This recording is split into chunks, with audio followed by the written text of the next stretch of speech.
aqui na Sagrada Escritura. E continua o Mondin.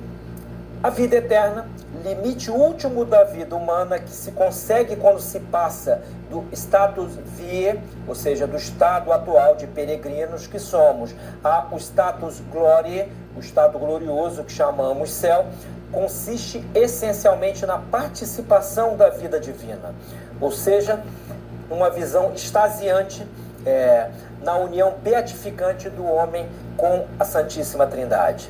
Sobre este ponto, todos os teólogos estão de acordo. Eu vou pular para não ler o trecho inteiro, e ele vai dizer aqui que a disputa entre os grandes teólogos versa sobre uma coisa específica em geral. Nesse estado de vida eterna, de felicidade perfeita, qual é a potência da alma humana que tem maior importância, a vontade ou a inteligência? A escola agostiniana põe na vontade, na questão afetiva, a preeminência desse estado glorioso. A escola tomista, a meu ver com maior razão, põe na inteligência, já que a vontade só se move sob as luzes que a inteligência lhe subministra. Eu não quero nada se eu não entendo sobre algum aspecto aquilo que eu quero. Então, Santo Tomás dirá na Suma Teológica que a felicidade perfeita é contemplativa, é um ato da inteligência. Piririm Parará, continua o Mondinho, eu termino aqui a leitura desse excerto.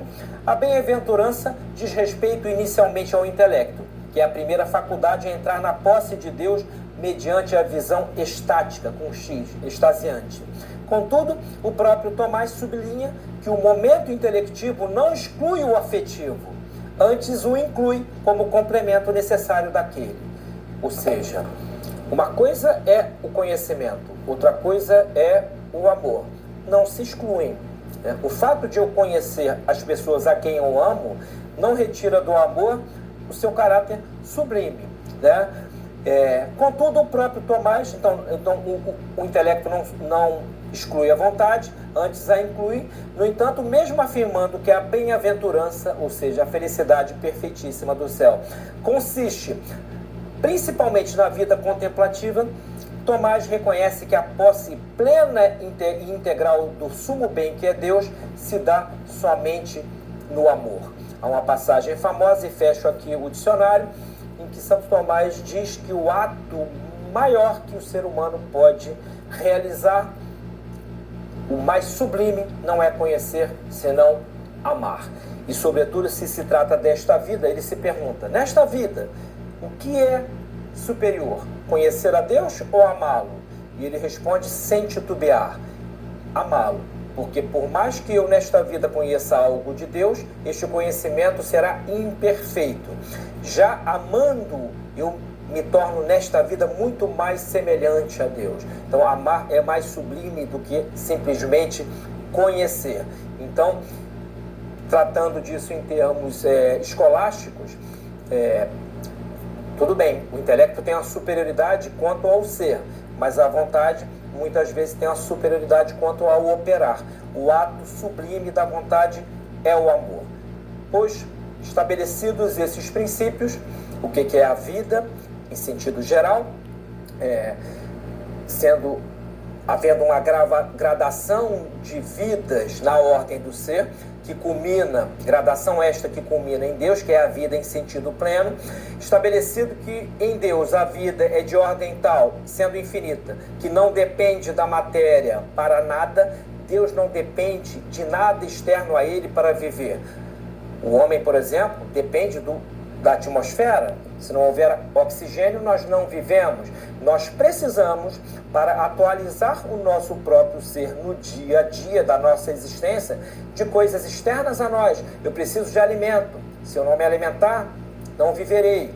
Se eu não beber água, não viverei. Então, eu dependo de coisas externas a mim, mesmo tendo autonomia para movimentar-me na ordem do ser, e dependo de coisas internas. Por exemplo, os meus órgãos físicos. Eu preciso que tudo esteja funcionando minimamente, sem o que a vida vai se perder. Então, definido isto tudo em linhas generalíssimas, a vida eterna, nós vamos tentar traduzir aqui algo do que seja a vida eterna para Santo Tomás de Aquino, em si mesma, e como Santo Tomás de Aquino a estabeleceu. E aqui eu apontei algumas coisas que estão ditas, seja na Suma Teológica, seja no Compêndio de Teologia, que está aqui nas minhas mãos, uma edição que é da editora Concreta. Eu coordenei para a Concreta, alguns anos atrás, esta coleção escolástica. Publicamos várias obras, uma delas foi esta aqui, tradução do professor Carlos Nogueira, é a segunda tradução para o português do Compêndio de Teologia, uma obra fundamental de Santo Tomás. Então ele disse algumas coisas que eu vou enumerar aqui, ele diz no compêndio, outras na Suma, outras no comentário às sentenças de Pedro Lombardo, etc. Eu trouxe aqui também para ler um trechinho desta questão 18 da primeira parte. Esta Suma Teológica brasileira é da Loyola, não é aquela que eu indico geralmente, porque parte dela, ao que tudo indica, foi traduzida não do latim e sim do francês, o que acarreta problemas terminológicos, mas assim é o que temos para hoje. Eu até pensei em trazer a minha edição bilíngue da BAC, uma espanhola, mas só que ela é de 1949 e as páginas estão se desfazendo, e preferi trazer esta aqui, que para o que temos para hoje dá, né? Então, alguns aspectos da vida eterna, na minha colinha temática. A primeira coisa que Santo Tomás salienta, já desde a sua juventude, é que a vida eterna, para muito além de ser como uma espécie de vida para sempre, uma existência sem fim, ela é a plenitude da felicidade humana.